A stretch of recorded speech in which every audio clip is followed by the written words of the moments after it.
Ladies and gentlemen, this weekend is the first pay-per-view after WrestleMania, and that is Backlash. And as of right now, there are a total of 5 matches so far. Will there be a 6th match? I doubt it. And like I mentioned last year, the build-up to Backlash was kind of rushed because WrestleMania was 3 weeks ago. WWE only had 3 weeks to build up to this show. But enough of the chit-chat. Let's talk about the first match on the show that I want to talk about is a tag team match. It is Kit Wilson and The Miz versus Danhausen and a mystery partner.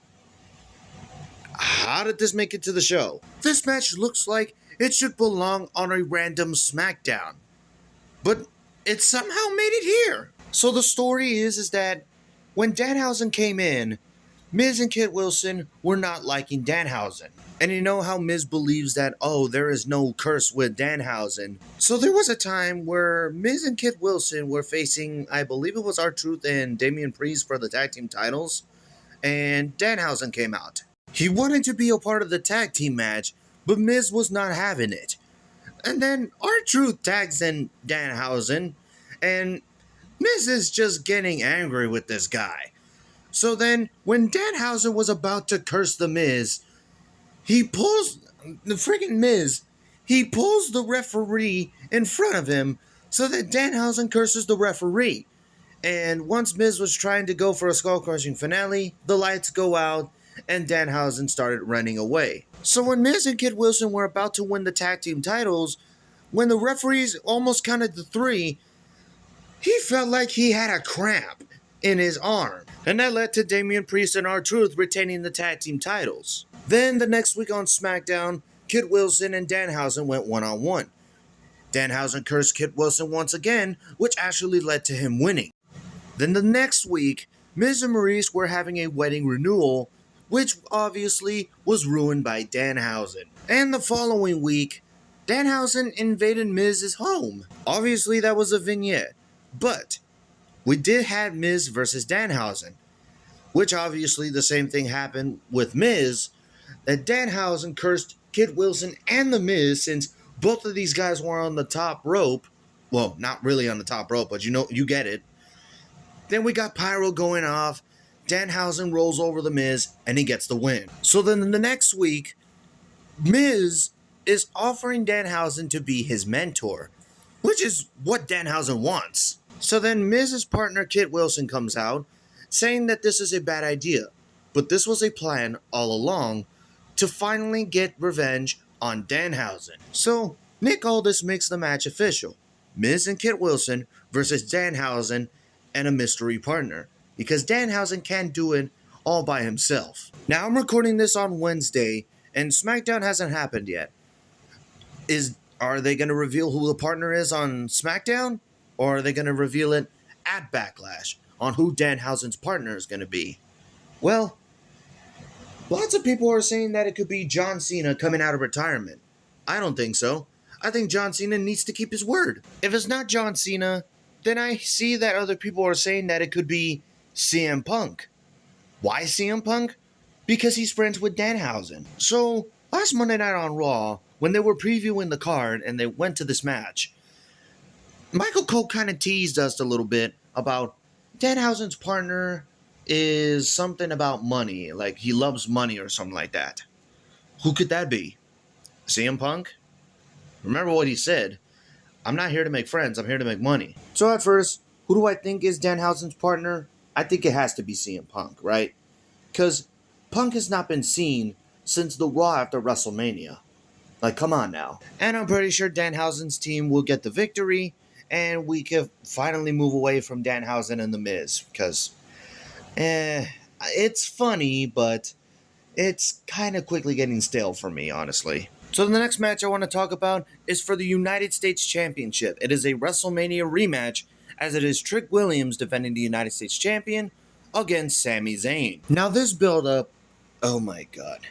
I can't believe what I've been seeing with this build-up. So on the SmackDown after WrestleMania, Trick Williams and Lil Yachty, somehow this dude is still there, they are celebrating Trick Williams becoming the United States Champion.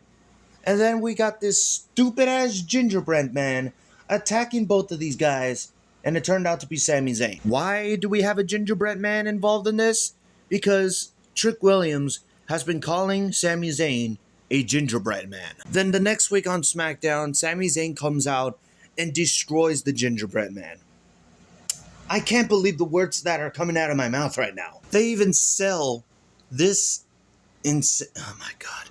They sell it like the gingerbread man died in the middle of the ring. Oh my god, this company, man. This is an absolute disgrace. What has SmackDown become? Seriously. Like, you want to hear my rant? Go check out the freaking, the thumbnail that has the gingerbread man on it. Just go check it out. Like, I don't want to rant about it anymore. You could just listen to my rant on Friday. And since I mentioned that I'm recording this on Wednesday, SmackDown hasn't happened yet. And you want to know what they're doing? A freaking funeral for the gingerbread man. What? This is how you build up Trick Williams versus Sami Zayn at Backlash? This is 2019 WWE all over again. And oh my goodness, I don't want to go back there. So who wins this match? I'm going with Trick Williams. Like, Sami Zayn, I don't think he really needs the United States title anymore. Like, I get that they are trying everything at their best, but come on. Sami Zayn, he's not an underdog anymore. Now, the next match I want to talk about is Seth Rollins versus Braun Breaker. Now, this match originally was supposed to happen at WrestleMania, but in the build-up to WrestleMania, Braun Breaker was injured. Seth Rollins was still feuding with The Vision, but he had no one to face.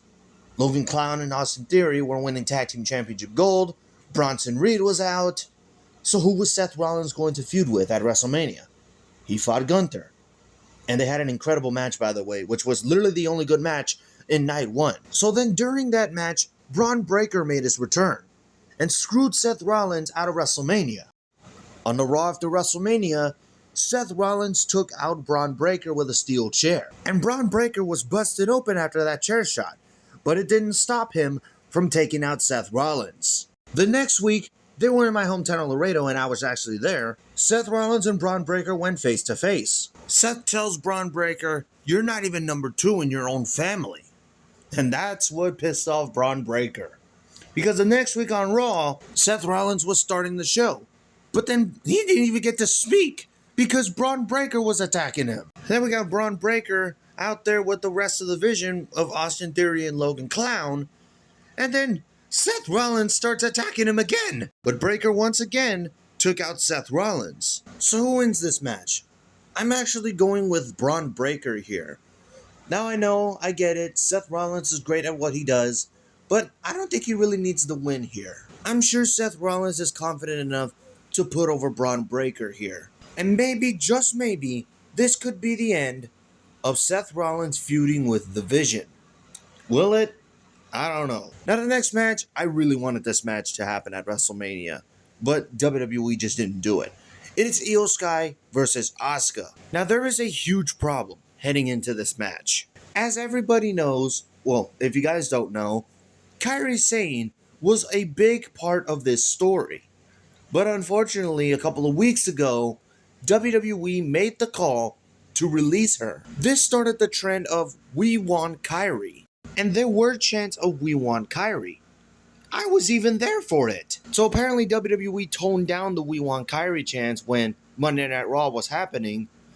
But if you actually listen to either my POV or maybe somebody else's POV on actually being there in the arena, it was loud. So everybody is making predictions right now that Kairi Sane could actually make her return in this match. Now the first prediction of this match, does Kairi Sane actually return? I feel like she does. But will it just be for one night only, or will she actually be back? I honestly would think that this is not going to be a one-night thing because lots of people are going to love Kairi being back. And you know fans are going to want to see more of Kairi. So that's my first prediction. My second prediction, Io Sky beats Asuka with the help of Kairi Sane. Now where do they go after the match? That's something that a lot of people should think about. Now the last match on the show, which is going to be the big main event, is for the World Heavyweight Championship as the current champion Roman Reigns defends the title against Jacob Fatu. Now this all started when Jacob Fatu confronted Roman Reigns on the Raw after WrestleMania. Jacob says he doesn't want that title, he needs that title. Roman tells Jacob that you only have a week to make a decision if you want this or not. So then we get to the next week of Monday Night Raw. Jacob said he didn't even need a week. He didn't even need a day. He didn't even need to wait hours. He tells Roman, while you guys were at your peak, I was broke, not knowing if he was ever going to feed his kids. So Jacob also tells Roman, you're not the one that brought me in. Jay didn't brought me in. Jimmy didn't brought me in. But you know who did? Solo brought me in. But Roman cuts him off saying that I'm the one that brought Solo into this. So basically, I'm the one that brought you into this. And this is when Jacob Fatu completely snapped and he used a move that has not been used in over 20 years, which is known as the Tongan Death Grip. So Roman Reigns is just lying in the ring after being taken out by Jacob Fatu. He gets the microphone, calls Jacob, and he tells him, I'll see you at Backlash. Now the next week, they do a contract signing to make this match official. Now come on, we all know how a contract signing segment works. And just like last week, Jacob Fatu continued to use the Tongan Death Grip, which Roman Reigns was literally trying to get out of it. You could see it in his face. And on the go-home show to Backlash, Jacob Fatu once again stood tall. Now there is a say in wrestling that whoever's the one that's standing tall when heading into a big match on a PLE is actually going to be the one losing. So there was word spreading that Roman Reigns was not going to be on Monday Night Raw in like June or something, that he was not going to be booked around that time. And this made people wonder that maybe Roman Reigns is actually going to lose this weekend at Backlash. Well, first off, my prediction is Roman Reigns, he's not losing the title anytime soon. He's booked for the entire month of May, which is actually going to be leading into Clash in Italy. Now, going back to this, during the build-up to the match, Roman Reigns and the Usos got back together. That was on the Raw after WrestleMania. But what about the next 2 weeks? Where were the Usos when Roman Reigns was getting attacked? Now, I was making this statement off camera, and I said, the Usos have not been helping out Roman Reigns because I guess they want to prove CM Punk wrong that Roman Reigns doesn't need any help. What if the Usos show up at Backlash to try to help Roman Reigns out just like the good old days? Because we're basically just going back to like 2022 WWE. Now that I mention it, I actually do want to go back to 2022. So like I said earlier, I think Roman Reigns retains the World Heavyweight Championship, and he's probably going to hold that title until SummerSlam maybe. But ladies and gentlemen, those were my Backlash predictions. What are your predictions? Let me know in the comments below. Thank you guys for watching. Like, comment, subscribe, tap the notification bell for more videos, follow me on Twitter @EthanSoyShow, and I'll see you in the next one.